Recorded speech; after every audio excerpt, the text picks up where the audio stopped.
Esther had a sort of startling revelation not very long ago where she was grouchy about something that had happened, and the more she thought about it, the grouchier she was. And then other thoughts off the subject, but same sort of vibrational core, began coming into her mind. She began remembering everything like that had ever happened to her. So she was building a bigger and bigger and bigger and bigger and bigger and bigger case about it. And then it was like the whole world. It was like a conspiracy to make her life miserable.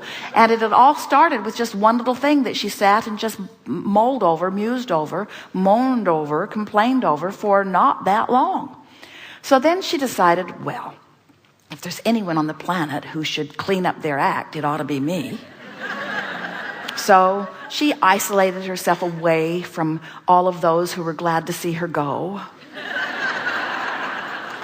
She'd been riding around on her broom all morning.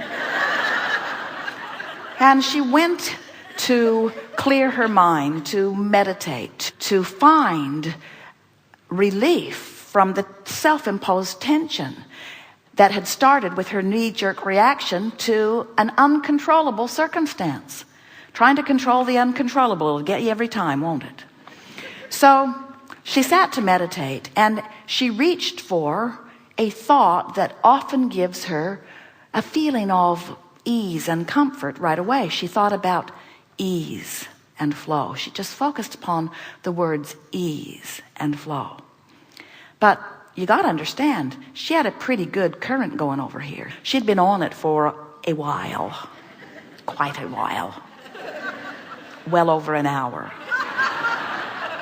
So her attempt to find ease and flow, she held it for a moment, and then right back there she'd go. And then right in the middle of her meditation, she would realize, I'm complaining in the middle of meditation. What's up with that? So then she reached back for ease and flow. She reached back and just for a moment caught a little tail of it, and then before she knew it, she was complaining in her mind again. So now she's extra mad at herself, which always helps a great deal. So now she's thinking, I certainly can find the thought of ease and flow. And she thought about being out on the highways. She loves that. She loves getting behind the wheel of just about any vehicle. They move around in a monster bus. And she thought about the feeling of elation that she often feels as she moves down these wonderful highways with so much beauty surrounding her. And she caught hold of the feeling of ease and flow. And then she milked it.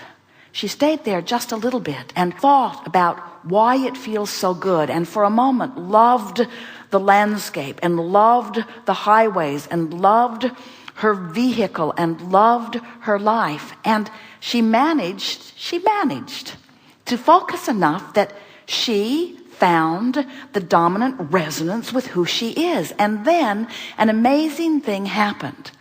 While it had been hard for her to find it at first, now an avalanche of pleasing, wonderful thoughts began to flood her mind. No effort at all. In fact, it would have been harder for her to get back where she started now that she had clicked in to the vibration of who she really is. And then she sat with the most rapturous goosebumps moving through her body as she reunited and felt the relief of moving from outside the vortex in, and then reveling in the raising and the raising and the raising of vibration. And we said to her, now that she was there and now that she could hear us, we said, Esther, milk this. Practice this vibration of being in the vortex. Practice this vibration of being in the vortex. Make this your dominant vibration. Practice this vibration. This is who you are. This is how you are to feel. This is who you be. This is home for you. This is life for you. This is where you belong. And she sat there radiant, glowing to the universe. And then we said, now reach back to that problem and bring it in here with you and have a look at it from in here.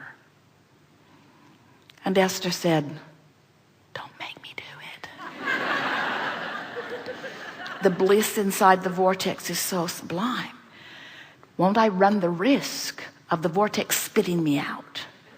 We said, of course you'll run the risk of the vortex spitting you out, but so what? You know how to get back in. You got to be out there where things are happening in order to know what you want. Of course, there's no risk. Just bring it in and have a look at it. So she brought it in, thought about it, chewed on it for a minute. The vortex spit her right out.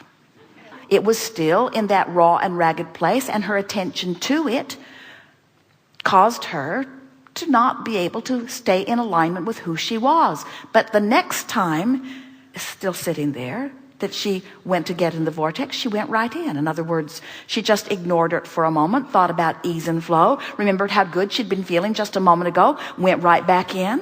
And we said, now, go get it again. So Esther brought the subject into her mind, but it had shifted. She began to feel different. We said, Esther, make peace with the rascals, make peace with the problems, because the whole time they're coming into focus, the solution is too. You can't be all that you feel over here in this wondrous vortex of creation if it weren't for the other side of that giving you reason to bring that into focus. Are you getting this? Do you see how the life you live brings your expansion into focus? And the only reason when we say, are you appreciating the contrast of your time and place, that any of you would say, no, not really, is when you're standing outside the vortex. We're eager to talk with you about anything that is important to you. It is our desire to convey to you the value of who you are. We want to lure you into the vortex. There is nothing that is off limits. Anything that you want to talk about, we are eager to address with you. You will notice a perfect unfolding here today, because after all, this gathering has vibrationally already assembled in this vortex of creation before you dragged your physical bodies into this theater. What do you want to talk about? You are ready. Some things. It's going to be a wonderful, wonderful day. Begin right here. Stand if you think it's you. You are the one.